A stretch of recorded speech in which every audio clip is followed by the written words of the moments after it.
thought about a connection, a kind of devotion, so powerful that it could actually stretch across more than one lifetime? Well, today we're diving into a story that's all about that. It's an incredible story that connects a father and his son to their spiritual guide, with a bond that you'll see is truly unforgettable.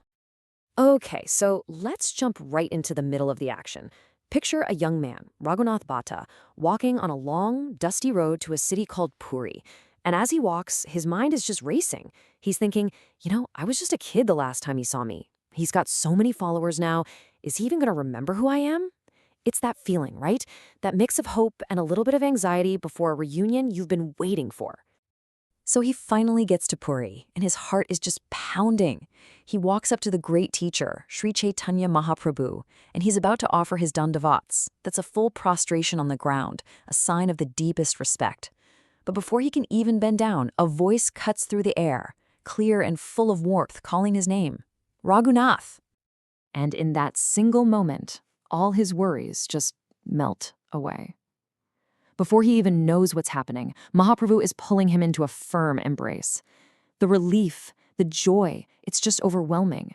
Tears start streaming down Raghunath's face as he grabs onto the feet of his teacher, saying, "Oh, my merciful Lord, you actually remember me." And this right here is where the story just blows wide open. Mahaprabhu's answer is just stunning. He doesn't just say, "Of course I remember you from when you were a boy." No. He says he remembers the love from Raghunath's entire family, life after life.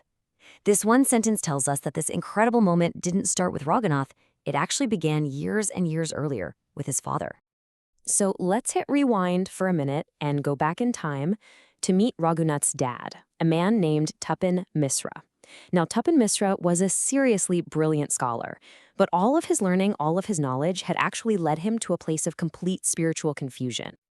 I mean, think about it. Tapan Misra had read all the scriptures, he debated the smartest people around, but he was still wrestling with the biggest questions of all. What are we actually trying to achieve in life? And what's the real way to get there? All that book smarts hadn't brought him the peace or clarity he was desperately looking for. Then, one night, he has a dream. A divine being appears and gives him this message of incredible hope. He's told, "Don't worry, a young teacher, a man known as Nimai Pandit, is coming here very, very soon. And this person, the dream promised, would have the exact answers he'd been searching for." So the very next morning, Tapan Misra goes looking for this Nimai Pandit. And what he finds, it's not just a teacher, it's a whole vision. He sees this radiant young man with eyes like lotus petals, surrounded by his students, just glowing like a full moon in a sky full of stars. He knows, right then and there, that this is someone truly extraordinary. So Tapan Misra walks up, humbly introduces himself, and then he finally asks the question that's been eating him up inside. What is the goal of life and how do I reach it? And the answer he gets is so incredibly simple and direct, it changes everything. Nimai Pandit, who we now know as a young Sri Mahaprabhu, explains that the spiritual path isn't a one-size-fits-all kind of deal. It's actually tailored for different cosmic ages, or yugas. See, way back in a golden age, the path was meditation. In another, it was these huge, elaborate sacrifices. Later on, it became deity worship. But for our time, this current age, known as the Kali Yuga, well, the method is something else entirely. And here's the absolute game changer. Mahaprabhu tells him that for today, for our age, the most powerful path, the very heart of spirituality, is something called Harinam Sankirtan. And what is that? Simply put, it's the group chanting of sacred names. For a scholar like Tapan Misra, this answer was revolutionary. It just cut right through all of his mental gymnastics and confusion. And he gives him the specific chant, the one known as the Maha Mantra. He tells him, chant these names all the time. This, he explains, is both the journey and the destination, because in this process, the name of the Lord and the Lord himself are considered to be one and the same. Tapan Misra is just completely floored, deeply moved. He accepts these instructions, and Mahaprabhu gives him a promise. He says, "Go to the city of Kasi, and I promise we will meet again, and when we do, I'll explain everything to you in much more detail." Now, you gotta appreciate the amount of faith this took. Based on this single promise from a man he just met, Tapan Misra literally uproots his entire life. He moves his whole family from East Bengal all the way to Kashi. And he waits. And years go by, but he holds on to that promise. Then one day, years later, he's down at the Manikarnika Ghat in Kasi, taking a bath, and he hears something that's just wild. Kasi was a city of ascetics, all about silent, impersonal meditation. So to suddenly hear the loud, joyful chanting of Hari Bol, well, that was about as strange as hearing a rushing river in the middle of a desert. He looks up and he sees a crowd. And right in the middle of it all is this tall, unbelievably radiant sannyasi, a monk, and his spiritual glow just seems to light up everything and everyone around him.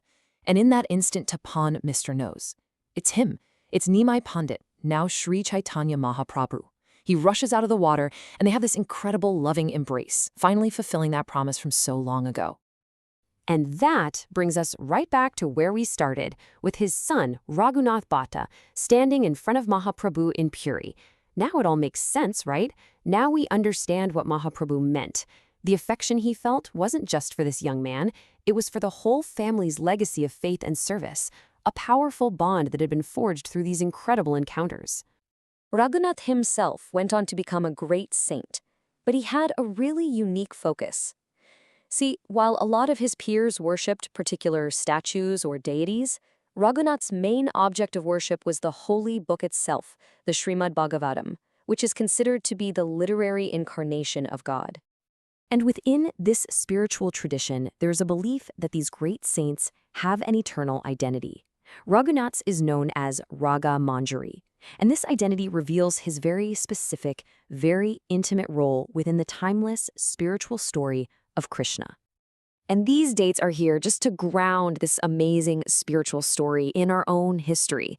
You can see his life from 1505 to 1579 was really a beautiful continuation of that path his father had so desperately searched for and found all those years before. So let's end with this thought. This story of Raghunātha Bhaṭṭa and his father, Tapan Misra, it's so much more than just a historical tale.